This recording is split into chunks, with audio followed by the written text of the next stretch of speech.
Il montre sa colère contre les éoliennes dans le Jura. Son auteur, c'est Jean-Marie Sermier, député du département. Bonjour. Bonjour. Vous demandez un moratoire sur l'installation de nouveaux mâts d'éoliennes dans le Jura. Première question, est-ce que vous êtes contre la production d'électricité verte ?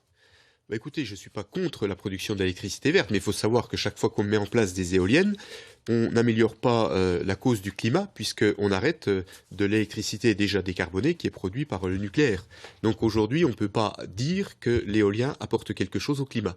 Mais en plus de ça, alors vous demandez un moratoire parce qu'il y aurait d'autres conséquences sur peut-être les animaux, peut-être les hommes ?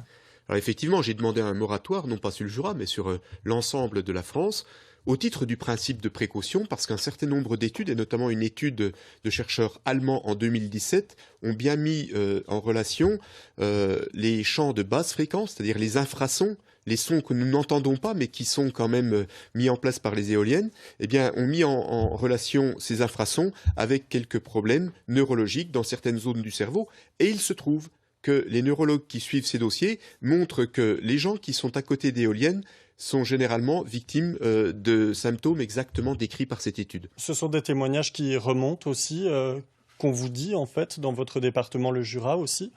Ou c'est juste sur des données scientifiques que vous vous basez ? Non, c'est des témoignages qui remontent, mais pas que dans le département du Jura. On a par exemple des problèmes dans des exploitations agricoles, notamment dans l'ouest de la France, qui sont très précis, qui sont suivis. On a des problèmes dans des familles qui sont en Bourgogne-Franche-Comté, et donc qui sont suivis par un certain nombre de médecins. Alors le gouvernement, lui, dit le contraire, c'est-à-dire il s'appuie aussi sur des données scientifiques pour dire que rien n'est prouvé. Il est contre ce moratoire. Est-ce que vous pensez que le gouvernement nous met en danger ? Le gouvernement ne dit pas le contraire. Dans sa réponse, la ministre m'a dit qu'effectivement, aujourd'hui, nous n'avions pas l'assurance d'avoir des problèmes. Et elle ne souhaite pas appliquer le principe de précaution. Elle ne souhaite pas faire des études complémentaires. Moi, ce que je lui demande simplement, c'est qu'on puisse faire des études et puis vérifier. Moi, je ne suis pas scientifique, je ne suis pas médecin. Je constate simplement qu'il y a un certain nombre de faits troublants. Et ce que je demande, c'est que l'ANSES puisse réaliser des études qui démontrent le contraire. Alors l'éolien fait débat non pas seulement pour ses éventuelles conséquences sur la santé, mais aussi pour des raisons visuelles, parce que l'aspect visuel gêne parfois. Illustration en Côte d'Or avec ce reportage réalisé en décembre dernier par Marie-Charlotte Roupier et Loïc Gazard. On regarde et on en reparle juste après. Les esprits s'échauffent dans les climats de Bourgogne autour de 2 projets d'extension du parc éolien. L'association en charge de la préservation du paysage, classée au patrimoine mondial de l'UNESCO, s'inquiète. On a une organisation du paysage très reconnue par l'UNESCO et par localement, c'est-à-dire la plaine avec son tissu industriel et agricole, les vignes au-dessus avec ses mosaïques de parcelles, les villages qui sont bien ancrés sur le coteau ou dans des combes, et puis au-dessus on termine avec des pelouses calcaires ou de la forêt.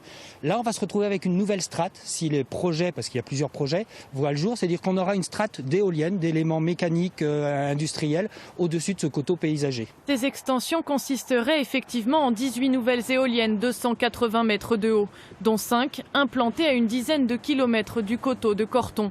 Mais l'entreprise RES se défend de ne pas avoir pris en compte la nécessité de préserver les climats en préparant son projet.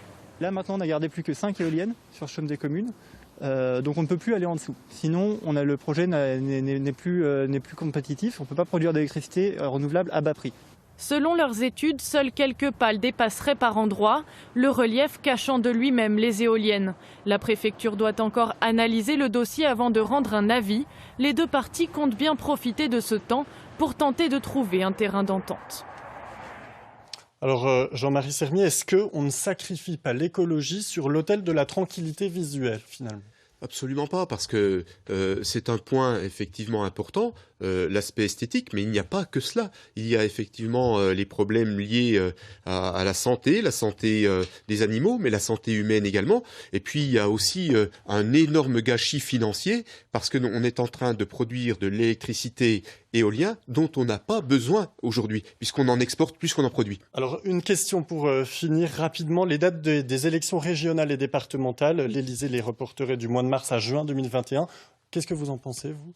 Je pense que l'essentiel, c'est la santé de nos concitoyens, mais que si la santé le permet, eh bien, il faut voter, parce que c'est aujourd'hui important d'avoir une démocratie qui puisse s'exprimer. Merci beaucoup Jean-Marie Sermier d'avoir répondu à nos questions.